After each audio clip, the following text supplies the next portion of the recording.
আমরা এমন একটা সত্য ধারার উপরে আল্লাহ আমাদেরকে রেখেছেন যে আমি তো অত্যন্ত ওপেনভাবে বলতে পারি যে আমার বাবার কর্মজীবন কমপক্ষে 90 বৎসরের, আর তার ইন্তেকালের পরে আরো 18 বছর হয়ে গেছে। এই শতাব্দীর উপরে তার খেদমতের আকার বিস্তার লাভ করেছে। ইনশাল্লাহ একটি স্লোগান আমাদের কোনোদিন পরিবর্তন হয় না, ইনশাল্লাহ হবেও না। কথা ঠিক না? ঠিক না? এই যে আমরা সত্যপথের পথিক হতে পেরেছি, আমাদের সনদ বসনদ আমাদের সিলসিলা হুজুরে পাক সাল্লাল্লাহু আলাইহি ওয়াসাল্লাম পর্যন্ত গিয়ে পৌঁছেছে।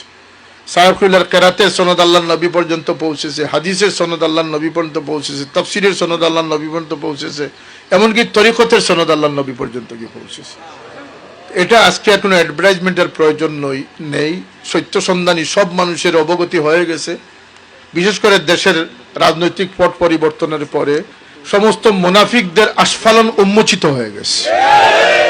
অতএব সত্য মিথ্যা যাচাইয়ের ক্ষেত্রে আর কোনো প্রশিক্ষণের প্রয়োজন